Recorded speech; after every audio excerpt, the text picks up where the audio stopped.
Hey guys, thanks for tuning in to another video on ForgottenWeapons.com.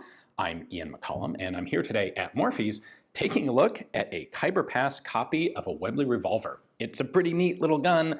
It's got all sorts of terrible features to it, which we'll take a look at in just a moment. But first, I want to talk for a moment about the actual background of where this gun came from. So we hear Khyber Pass a lot, and that is the border area between Afghanistan and Pakistan. And it's sort of accurate, but it's not really specific. What we should be referring to is the town of Dara Adam Khel. And that is essentially a small-scale firearms production center that sprang up in this region 150 years ago or so. This is an area where, in reaction to the British occupation of Afghanistan and Pakistan, small gunsmiths set up shop and sort of a manufacturing center solidified around this little town and the wider area of the Khyber Pass. And they were making copies of British guns. Well, they were making guns and then also copies of British guns that were used to fight against the British occupation forces.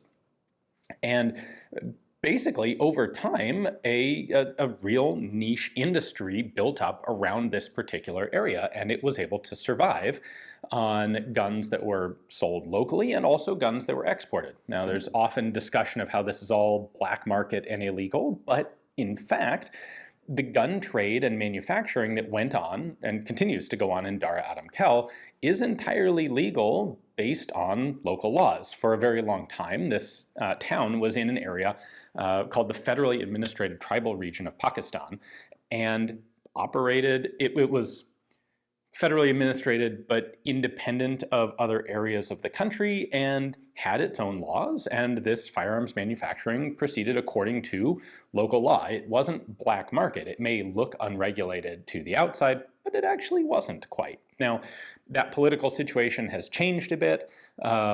Just fairly recently, the area has been incorporated into one of the provinces of Pakistan, and so the laws are changing. The regulations requiring licensing and permitting and such are changing, and I don't fully understand the exact implications. But if we look at this area historically, to get back on track on our story here, firearms production ramped up again with the Soviet occupation of Afghanistan. And Dara Adam Khel and the Khyber Pass region were a source of arms for that conflict as well.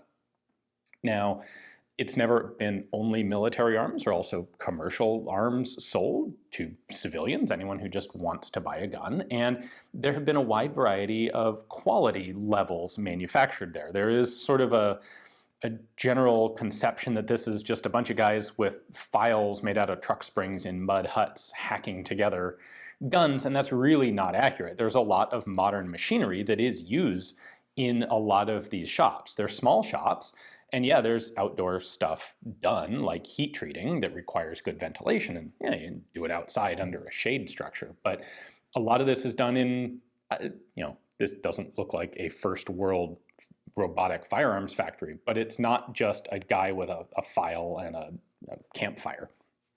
That said, production quality does vary. If you're willing to pay more, you're going to get a gun that's better made. If you want something really cheap, you're going to get something that's pretty cheap. I'm expecting that this one was on the pretty cheap end of things. So let's take a closer look at this now.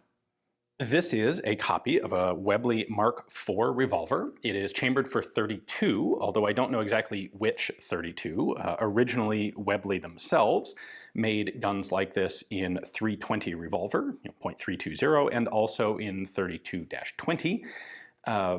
This one, the timing is terrible. Like, all of the mechanics are terrible, even if you went to the effort of doing a chamber cast to figure out exactly which cartridge it is. I would very strongly recommend not ever firing this thing, because I don't think it would go well. But Webley did make civilian versions of their Mark IV revolver. This is the sort of gun that's probably best recognized as the World War II British military revolver. Those guns were in .380 caliber, 38/200.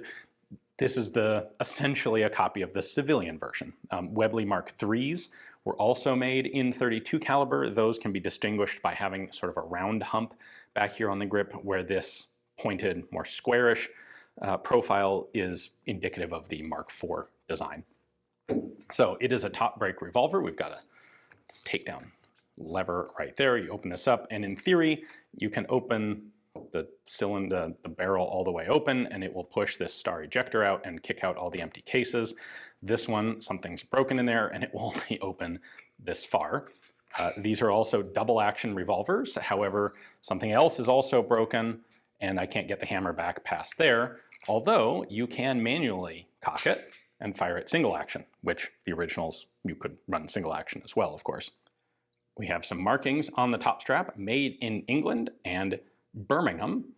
I will note that the British could maybe take a lesson from the Pakistani gunsmith who made this. He has left the H out of Birmingham, presumably because Birmingham doesn't actually use that H, and perhaps the British could simplify their spelling by copying that from this gun, but I digress. We have a serial number down here, or a facsimile of a serial number, and then a bunch of proof marks. The gunsmith has correctly recognized that the British will proof each individual chamber in the cylinder, and so there's a proof mark on each one there, as well as a pair of proof marks out on the barrel. A few distinctive things to note about this being a Khyber Pass gun. The rear sight here is barely more than a scratch in that opening stirrup. If it were a properly made rear sight, it would be quite a bit larger. As it is, the front sight is substantially larger than the rear sight there. If we look at some details like the striations, not checkering, but the grip surfaces here on the hammer and the opening spur, you'll see that those lines aren't quite parallel. They're not quite perfectly done. The gunsmiths in this area are, at least some of them, are quite capable of making a really, really good looking gun that could be indistinguishable from an original one, but that's going to cost you money. It's not like machining skills are limited geographically, and some of these guys are really good, but also some of them aren't so good, or are good but are relegating stuff to apprentices because it's deliberately being sold cheap. It is also worth pointing out here that the rifling is actually pretty well done in that barrel, so kudos for that.